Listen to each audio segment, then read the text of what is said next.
So very good evening again guys. I hope you all are doing great. आप सब बढ़िया होंगे. Good evening, good evening, good evening to everyone. So let's begin with the today's session. शुरू करते हैं आज के session के साथ. Yes. तो प्रीवियस सेशन में दोस्तों हम लोग बात कर रहे थे डेटाबेस मैनेजमेंट सिस्टम पर, जहां पर हम लोग बात कर रहे थे रिगार्डिंग डेटाबेस कीज के बारे में, है ना. जो डिस्कशन चल रहा था वो किसके बारे में चल रहा था? डेटाबेस की कीज पर, जहां पर हम लोगों ने अलग अलग कीज पर बात करी थी. प्राइमरी की, कैंडिडेट की, सुपर की, यूनिक की, ऑल्टरनेट की, है ना. इन सभी पर हम लोग ने बहुत डिटेल में बात करी थी. उम्मीद है कि आपने वो वाला सेशन देखा होगा और अच्छे से समझा भी होगा. यस. अराउंड 15 क्वेश्चन तक हम लोग ने डिस्कशन किए थे कि इससे कैसे क्वेश्चन पूछे जाते हैं, और आखिरी जो क्वेश्चन हम लोग ने डिस्कशन किया था वो यही था, the foreign key is found in. जो फॉरेन की होती है वो कहां पर पाई जाती है? क्या था इसका आंसर? बताइएगा. पेरेंट टेबल में, डिपेंडेंट टेबल में, पाइवट टेबल में, इंडेक्स टेबल में, या more than one of the above. क्या होगा आंसर? बिल्कुल सही इसका आंसर था डिपेंडेंट टेबल. वो डिपेंडेंट टेबल होती कौन सी है, जरा उसका नाम भी बताइए. फॉरेन की जिस डिपेंडेंट टेबल में पाई जाती है उसका नाम क्या है? प्राइमरी. बिल्कुल सही. हम जानते हैं कि फॉरेन की के केस में प्राइमरी की का कॉन्सेप्ट आता है, तो जो डिपेंडेंट टेबल होगी वो प्राइमरी की होगी. No issue. Next. A super keys for which no proper subset is a super key, such a minimal super key are called. Minimal super key को क्या बोलते हैं ये बताइए.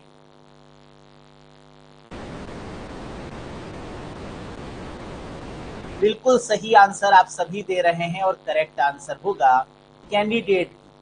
क्या आंसर आपको सिर्फ इसी लाइन से मिल गया? Minimal super key. Minimal super key क्या होगी? कैंडिडेट की होगी. या फिर a super keys for which no proper subset is a super key. Answer क्या होगा? Candidate key. ठीक है. Next. Dash is the column of a table that point to the candidate key of another table. कह रहा है dash is the column of a table. ये table की columns को रिप्रेजेंट करेगा.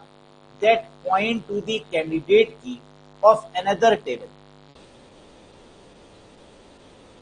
बिल्कुल. And the correct answer is foreign की. कैसे?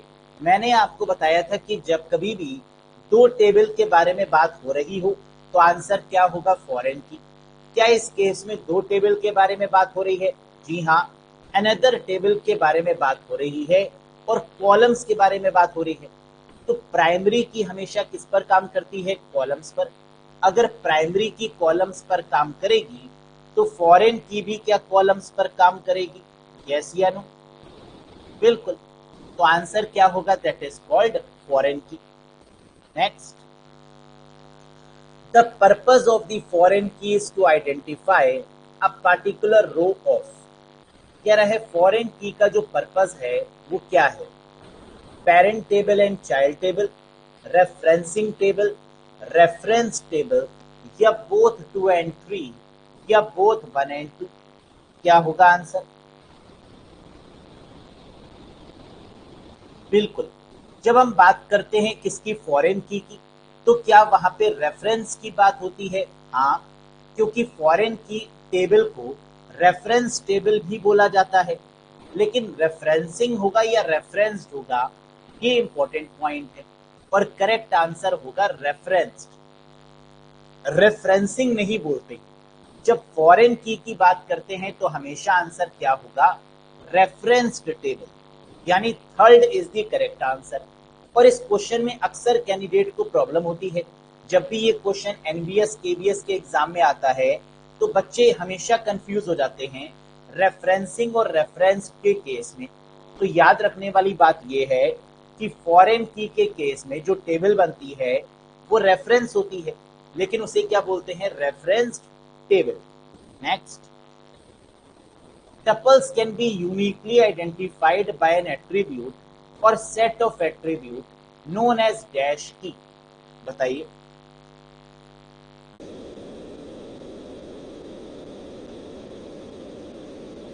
टपल्स का मतलब rows can be uniquely identified by an attribute जो कि यूनिकली एट्रीब्यूट के द्वारा डिफाइन की जाएगी या सेट ऑफ एट्रीब्यूट के द्वारा।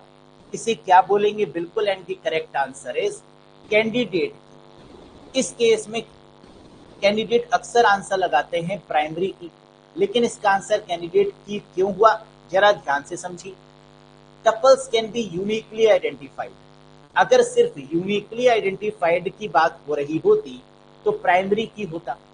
यानी अगर हम क्वेश्चन को बांट दे, tuples can be uniquely identified, answer क्या होगा? प्राइमरी की।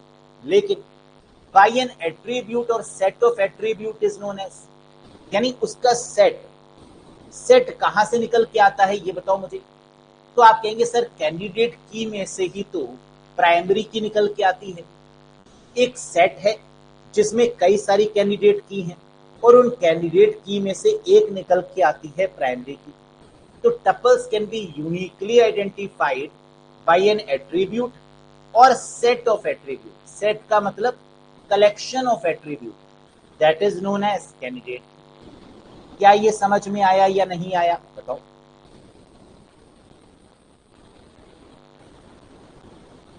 ठीक, अगर सिर्फ इतना दिया होता कि tuples can be uniquely identified, unique का मतलब तो प्राइमरी की होता है, नो डाउट। लेकिन अगर सेट ऑफ एट्रीब्यूट्स की बात करें, सेट ऑफ कॉलम्स की बात करें, तो सेट ऑफ कॉलम्स या सेट ऑफ एट्रीब्यूट्स का मतलब कैंडिडेट की, और इसी में से निकल क्या रहती है? प्राइमरी की।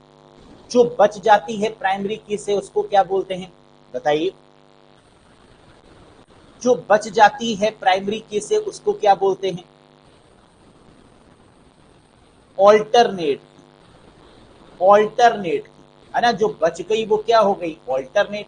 और ऑल्टरनेट की को कई बार क्या लिखते हैं? कोई दूसरा नाम भी है क्या ऑल्टरनेट की का, ये भी बताओ। बिल्कुल, दैट इज यूनिक, है ना। कभी कभी हम ऑल्टरनेट की को समय आने पर यूनिक की के नाम से भी जानते हैं। Very good. Next, which of the following statement is true? इनमें से कौन सा स्टेटमेंट वैलिड है? पढ़ो और जरा मुझे बताओ क्या होगा आंसर।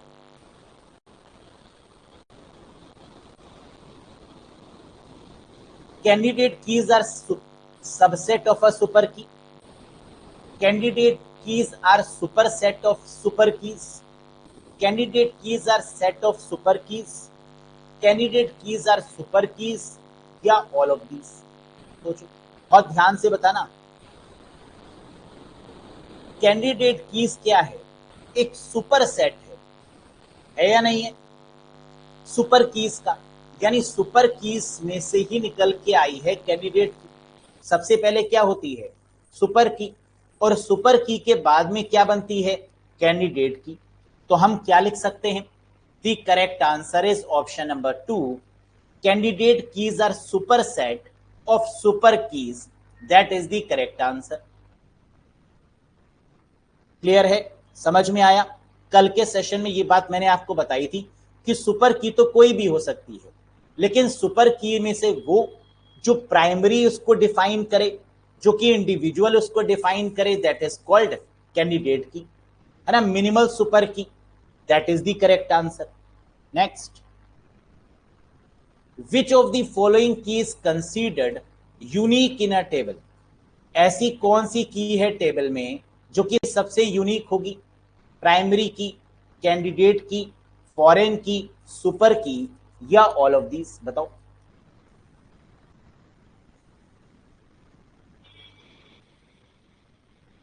बिल्कुल, जब भी हम यूनिक की के बारे में बात करेंगे तो आंसर क्या होगा? प्राइमरी की होगा, है ना। इसमें तो सोचना नहीं है।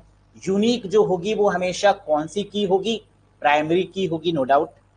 नेक्स्ट, अब प्राइमरी की इज बेसिकली सबसे इंपॉर्टेंट क्वेश्चन, और अक्सर ये क्वेश्चन रिपीट होता है। बताओ, primary key is basically a row, a column, a table, a database या all of these? Primary key एक रो होगी, एक कॉलम होगी, एक टेबल होगी, एक डेटाबेस होगी, या सभी होंगी? हम लोग प्राइमरी की किसको बोलते हैं? आपने कहा सर इंडेक्स होती है प्राइमरी की, या आईडी होती है प्राइमरी की। तो जो आईडी है, स्टूडेंट की आईडी या कस्टमर की आईडी, या इंडेक्स ऑफ अ स्टूडेंट, या इंडेक्स ऑफ द कस्टमर, क्या उसको कॉलम की लैंग्वेज में बोलेंगे? क्या उसको कॉलम बोलेंगे? यस। तो आंसर क्या हो गया? That is called column. अगर यहां पर कॉलम की जगह पर फील्ड होता तो क्या फील्ड आंसर हो जाता? हाँ, क्योंकि कॉलम कहें, एट्रीब्यूट कहें, या फील्ड कहें, बात एक ही होगी। तो अगर कॉलम नहीं होता तो एट्रीब्यूट होता, एट्रीब्यूट नहीं होता तो फील्ड होता।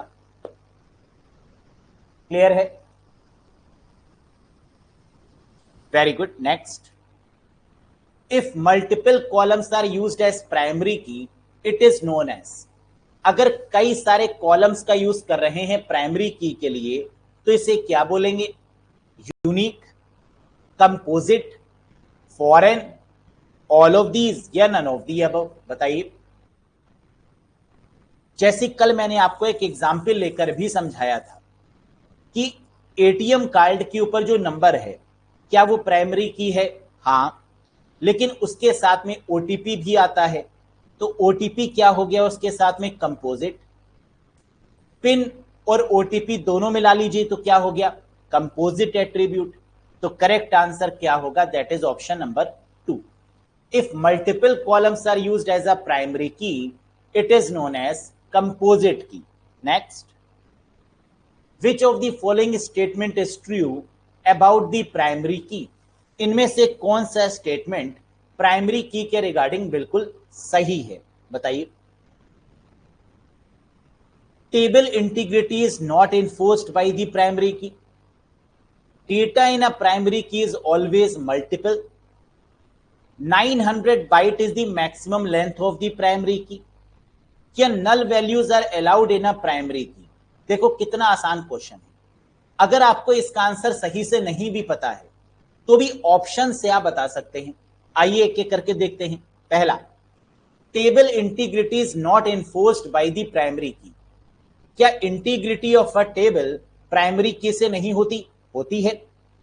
अगर प्राइमरी की हमें पता चल जाए तो क्या हम डेटाबेस की इंटीग्रिटी को मेंटेन कर सकते हैं? इंटीग्रिटी का मतलब क्या वो एक परफेक्ट डेटाबेस कहलाएगा जिसमें प्राइमरी की होगी? तो table integrity is not enforced by the primary key, क्या इन्फोर्स नहीं की जा सकती? तो ये स्टेटमेंट क्या हो गया? ट्रू हो गया। The data in a primary key is always multiple. क्या प्राइमरी की में जो डेटा होगा वो हमेशा मल्टीपल होगा? बताओ। पहला वाला फॉल्स है ना? फर्स्ट वाला क्या है? फॉल्स।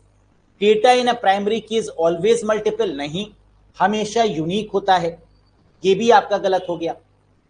तीसरा कह रहा है 900 byte is the maximum length of a primary key, नहीं पता क्या होगा, है ना? ये तो पढ़ा ही नहीं हम लोगों ने। फोर्थ देख लेते हैं, null values are allowed in a primary की।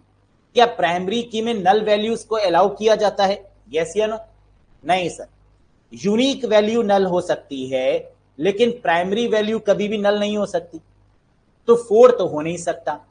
पहला कह रहा था table integrity is not enforced by the primary की, जो कि इन्फोर्स की जा सकती है, तो ये भी गलत हो गया। तो इसका मतलब इनमें से जो ट्रू स्टेटमेंट है वो क्या है? 900 byte is the maximum length of the primary key, यानी option 3 is the correct answer. तो एक पॉइंट और याद रखिएगा कि maximum length of a primary key कितनी हो सकती है बाइट्स के फॉर्मेट में? 900 बाइट, ये नियम है ना, ये रूल है। तो ये वाला पॉइंट याद रखिएगा, और ये अगर क्वेश्चन आए तो आंसर क्या होगा?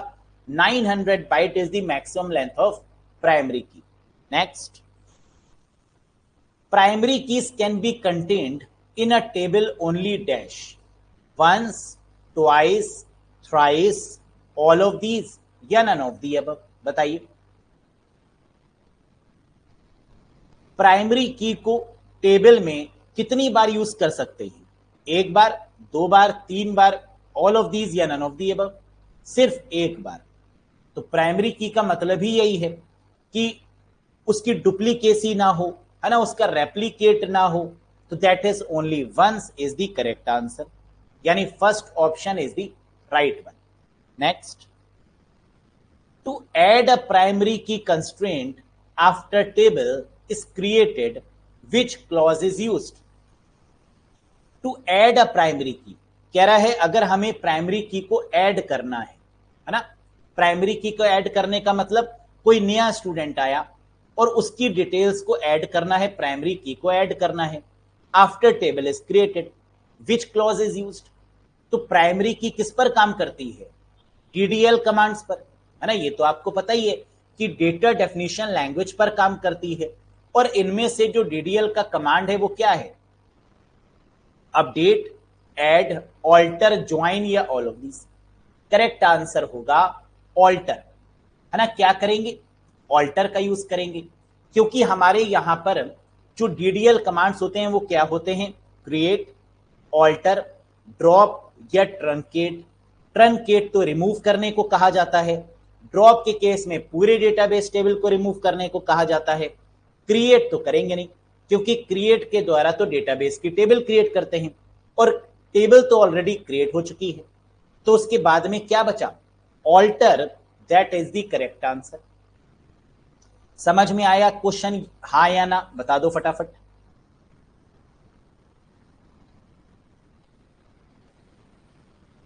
ठीक, फिर से बता दें, प्राइमरी की को ऐड करने के लिए किसका यूज करेंगे? अपडेट का। अपडेट हो नहीं सकता क्योंकि वो डीएमएल कमांड है। ऐड तो कुछ होता ही नहीं है ना, ऐसा होगा नहीं। ऑल्टर, ऑल्टर आपका डीडीएल कमांड है, यही हो सकता है। ज्वाइन, ज्वाइन का यूज तो इसके लिए करते नहीं है, ज्वाइन का यूज हम लोग किसी टेबल को ज्वाइन करने के लिए, मर्ज करने के लिए करते हैं।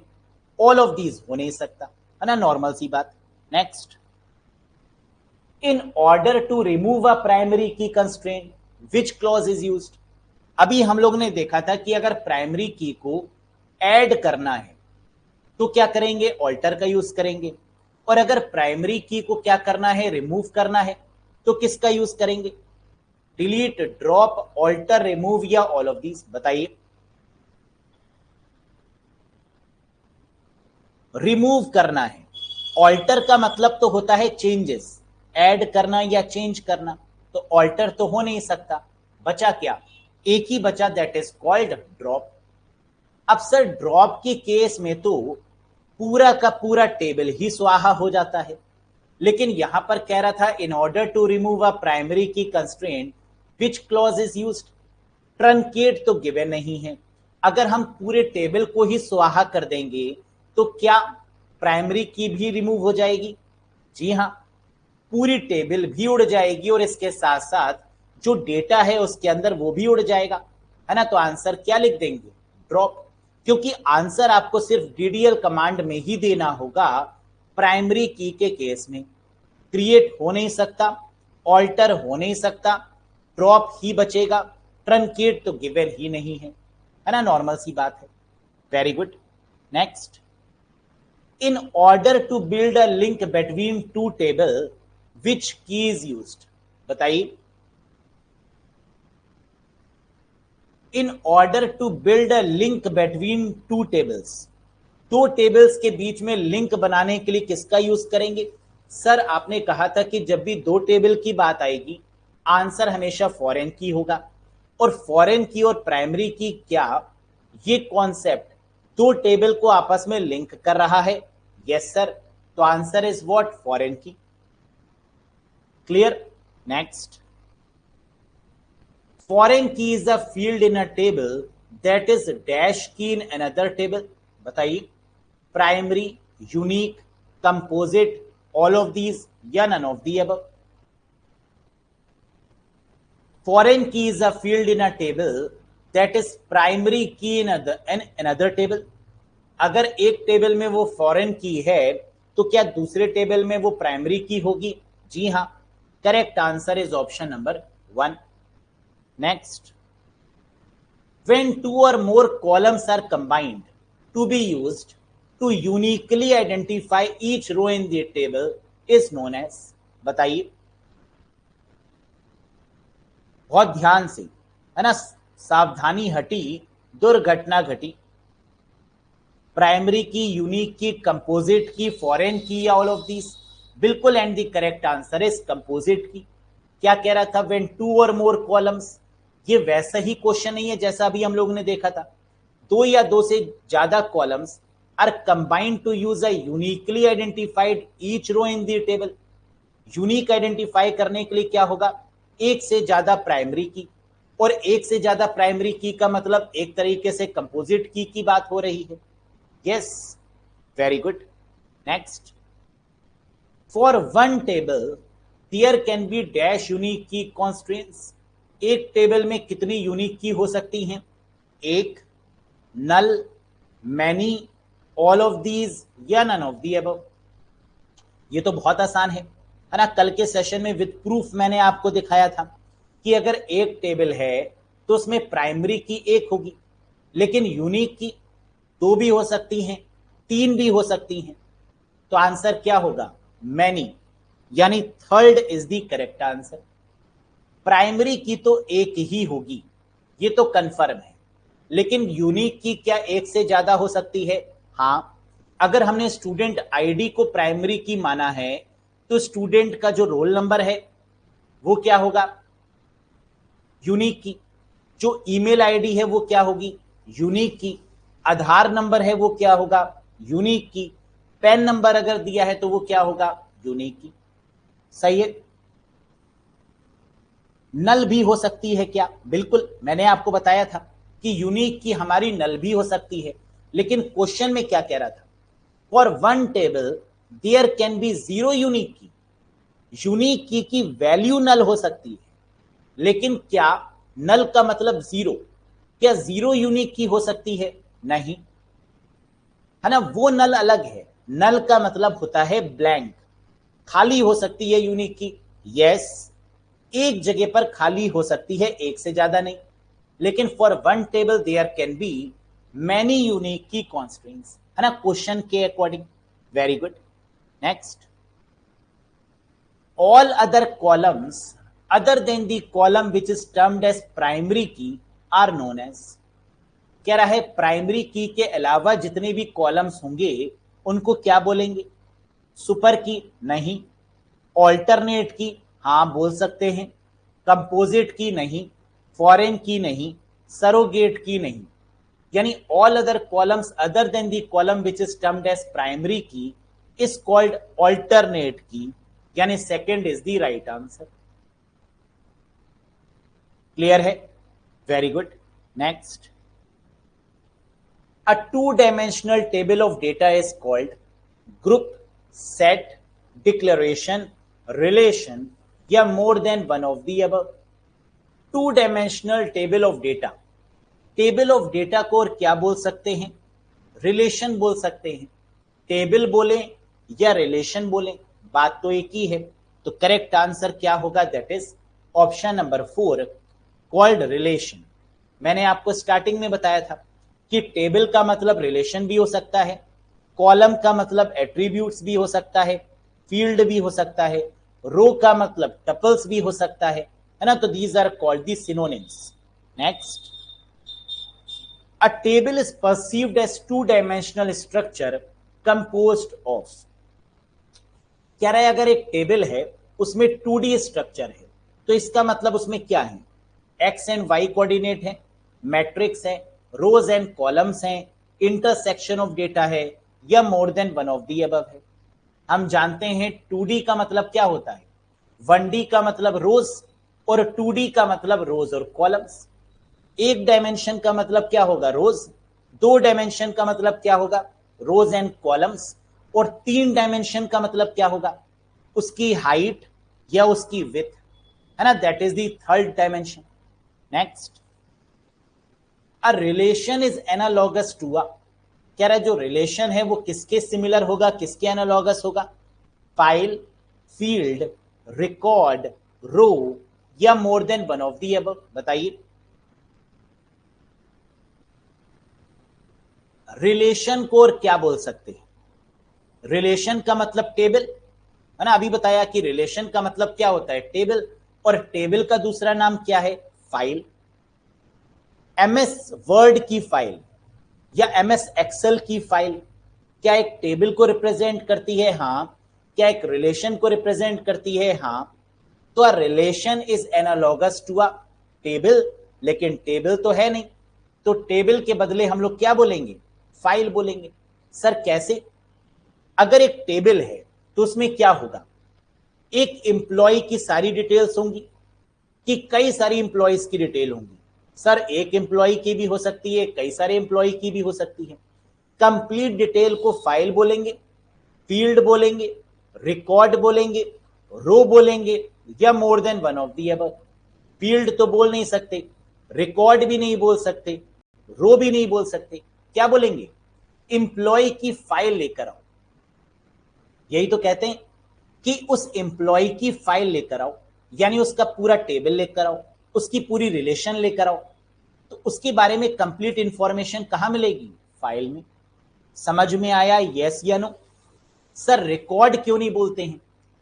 अगर आपने डेटाबेस का पहले वाला टॉपिक सुना हो तो मैंने आपको क्या बताया था?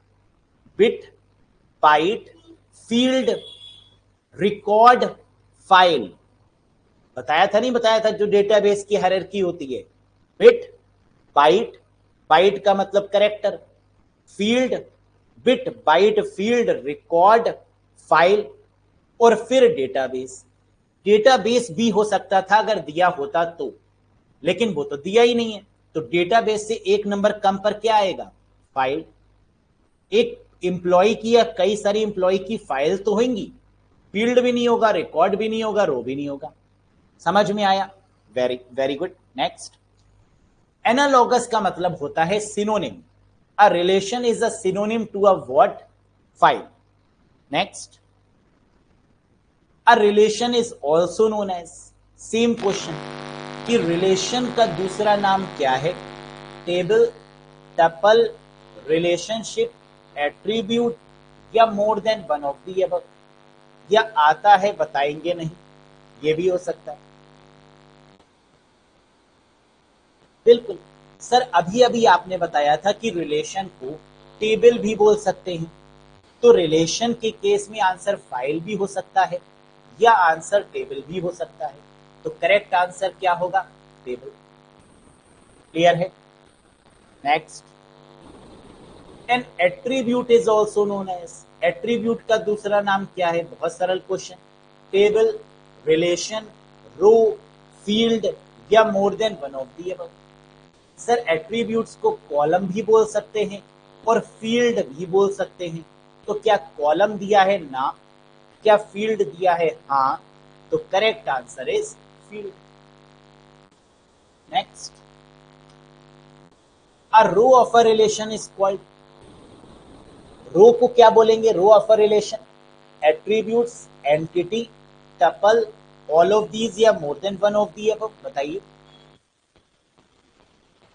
सर रो का मतलब तो टपल होगा, row of a relation is called tuple, है ना? नॉर्मल सी बात। नेक्स्ट, a person, place, thing, event or condition about which data is kept in the database is called attribute, field, record, entity, या more than one of the above? कह रहा है कोई पर्सन है, कोई प्लेस है, कोई थिंग है, कोई इवेंट है, कोई कंडीशन है, ये डेटाबेस में किसको बता रहा होगा? बिल्कुल, and the correct answer is entity. E R diagram अभी मैंने पढ़ाया नहीं है, लेकिन आप लोग ये तो जानते हैं ना कि ई आर डायग्राम में एंटिटी क्या हो सकता है? कोई भी पर्सन, कोई भी प्लेस, कोई भी थिंग, कोई भी इवेंट, कोई भी कंडीशन, ये क्या कहलाती है? एंटिटी। जैसे कस्टमर क्या है? एंटिटी। स्टूडेंट क्या है? एंटिटी। यही तो है। तो एंटिटी कोई भी पर्सन हो सकता है, कोई भी प्लेस हो सकती है, कोई भी थिंग हो सकता है, कोई भी इवेंट हो सकता है, या कोई भी कंडीशन हो सकती है। ठीक। भूत भी हो सकता है, किसने कहा ये भूत? हाँ, मरने के बाद भूत बन सकता है, वो डिपेंड करेगा। Next, among these which is not RDBMS software, इनमें से कौन सा आरडीबीएमएस सॉफ्टवेयर नहीं है? PostgreSQL, MySQL, MariaDB, MongoDB, या more than one of the above? बताओ। और अगर नहीं है तो क्यों नहीं है, ये भी तो बताओ। अगर आपने कहा कि मोंगोडीबी आरडीबीएमएस नहीं है, तो क्यों नहीं है? क्योंकि वो नो एसक्यूएल है। बिल्कुल सही आंसर है, MongoDB is a no SQL database, that is why it not comes under the category of RDBMS. क्योंकि आरडीबीएमएस में क्या आएगा, एसक्यूएल टाइप के डेटाबेस, लेकिन यहां पर मोंगोडीबी क्या है, no SQL, that is why it is not RDBMS software. समझ में आ गया?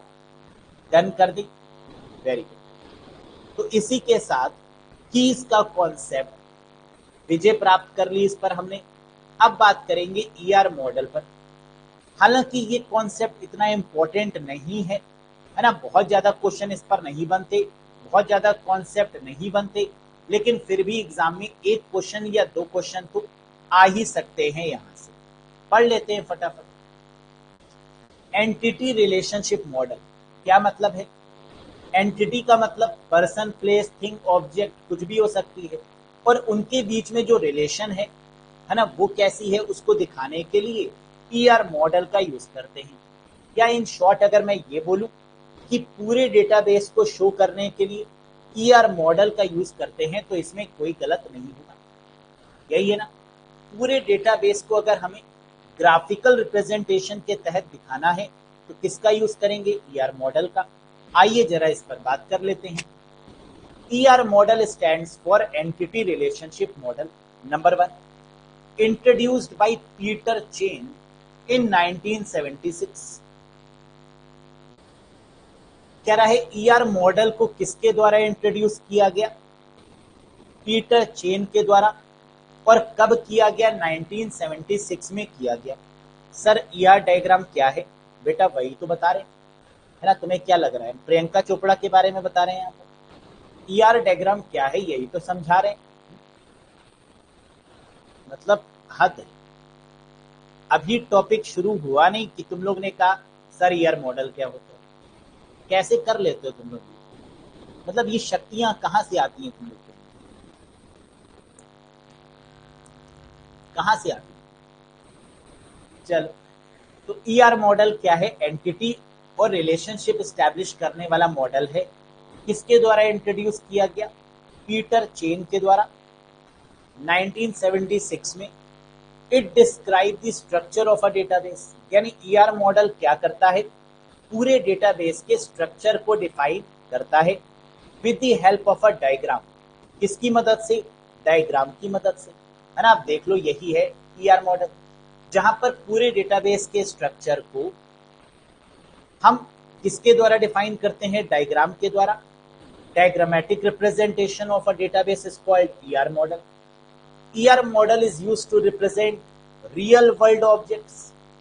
वास्तव में डेटाबेस कैसे काम करता है ना, ये दर्शाता है real world object ER model.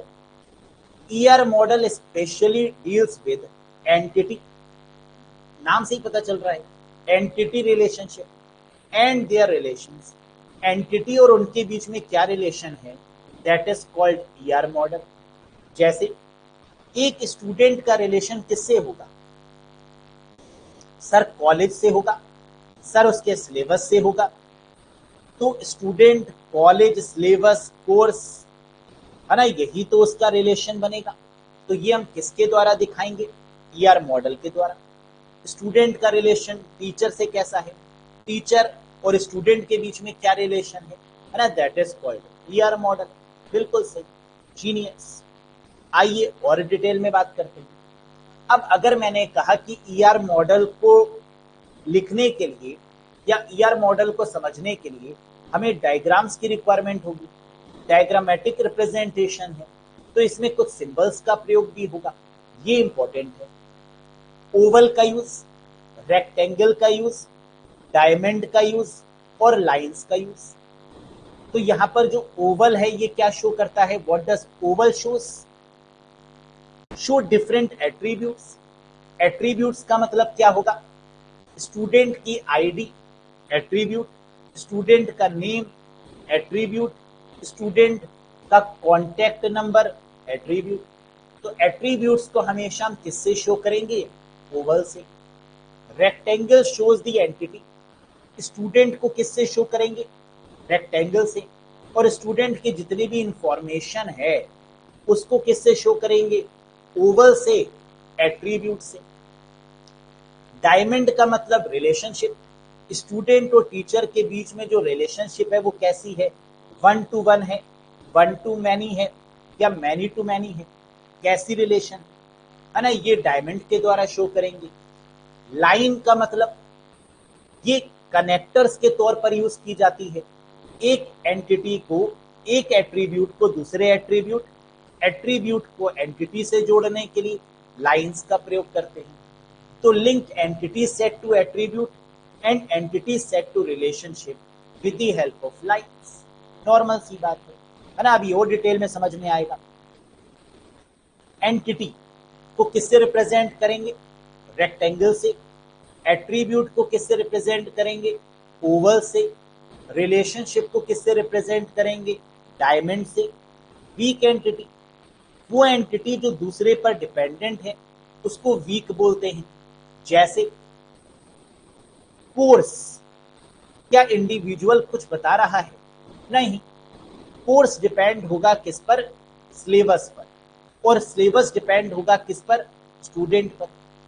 तो यानी वीक एंटिटी क्या होगा? आपका कोर्स, है ना, जिसका अपना कोई अस्तित्व नहीं है। Multi valued attribute, again weak attribute को बोलते हैं क्या? Multi valued attribute. या एक से ज्यादा एट्रीब्यूट होंगे तो उसको क्या बोलेंगे? Multi valued attribute. Weak relationship, हमेशा डबल बॉक्सेस में उनको दिखाते हैं जो वीक, जैसे एंटिटी, ये वीक एंटिटी, एट्रीब्यूट, ये वीक एट्रीब्यूट या multi valued attribute, relationship, weak relationship, है ना। डबल लाइंस के द्वारा इनको इंडिकेट किया जाता है। Very good. अब डायरेक्टली आइए कुछ क्वेश्चंस की मदद से हम लोग ईआर मॉडल को और बेहतर तरीके से समझते हैं। पहला क्वेश्चन बताइए, in an ER diagram rectangle with rounded corner represent. ER diagram में रेक्टेंगल जिसमें राउंडेड कॉर्नर हैं उसको क्या बोलेंगे? Entity, weak entity, relationship, attribute, या more than one of the above. Sir rectangle का मतलब तो एंटिटी है, लेकिन राउंडेड कॉर्नर का मतलब कि वो डबल है, और डबल का मतलब क्या वीक एंटिटी होगी? जी हाँ, रेक्टेंगल मतलब एंटिटी, और अगर इसके कॉर्नर्स बने हुए हैं, राउंडेड कॉर्नर हैं, तो इसका मतलब weak entity is the correct answer. समझ में आया जो अभी पढ़ाया आपको? Next, in an ER diagram a ellipse represent. कह रहा है ईआर डायग्राम में जो एलिप्स है वो क्या रिप्रेजेंट करेगा? Weak entity, relationship, attributes, entity class, या more than one of the above. बताइए। एक एंटिटी के एट्रीब्यूट्स को डिफाइन करेगा, यानी स्टूडेंट है तो स्टूडेंट की आईडी कौन डिफाइन करेगा? एट्रीब्यूट। स्टूडेंट का नेम कौन डिफाइन करेगा? एट्रीब्यूट। तो करेक्ट आंसर क्या होगा यहाँ पर? Attribute is the correct answer. तो in an ER diagram ellipse represent what? Attributes या columns. Next, in an ER diagram relationship is represented by. ER diagram में जो रिलेशनशिप होगी उसको कैसे डिफाइन करेंगे? एलिप्स ना, रेक्टेंगल ना, रेक्टेंगल विद राउंडेड कॉर्नर ना, रिलेशनशिप का मतलब डायमंड, ये हो जाएगा करेक्ट जवाब। बिल्कुल, है ना। जो आप है, आप क्या हैं? ईआर डायग्राम के रिलेशनशिप हैं, डायमंड है अपने में।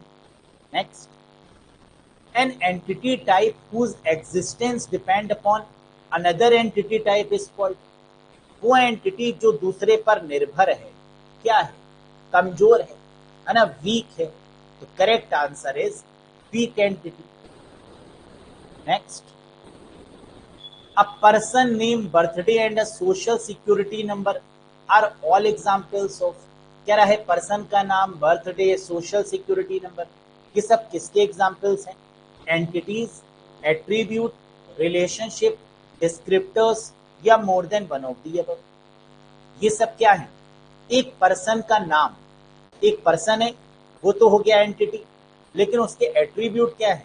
नेम, उसका बर्थडे, उसका सिक्योरिटी नंबर, है ना, ये सब उसके क्या है? एट्रीब्यूट। तो आंसर क्या होगा? एट्रीब्यूट। समझ में आया? क्या ईआर डायग्राम का बेसिक्स क्लियर हुआ? यस या नो? लेकिन ईआर डायग्राम पर क्वेश्चन और भी बनते हैं। क्वेश्चन कैसे बनते हैं? इन डेप्थ क्या है इसका कॉन्सेप्ट, है ना? अभी तो हम लोग ने बेसिक्स पर बात करी, कल हम लोग बात करेंगे ईआर डायग्राम के इन डेप्थ कॉन्सेप्ट पर। तो आज के लिए इतना ही रखते हैं। हम लोग ने आज के सेशन पर दो पहलुओं पर बात करी। एक हम लोगों ने डिस्कशन किया किस पर? जो कीज होती हैं डेटाबेस पर, उस पर। और सेकंड हम लोग ने डिस्कशन किया ईआर मॉडल के बेसिक्स पर। लेकिन क्वेश्चन ईआर मॉडल के थोड़े एडवांस भी आते हैं, है ना, उस पर भी बात करेंगे। केवीएस एनवीएस लेवल पर कैसे क्वेश्चन पूछे गए डेटाबेस पर, इस पर भी बात करेंगे। So that's all for today, guys. Thank you very much. Bye bye and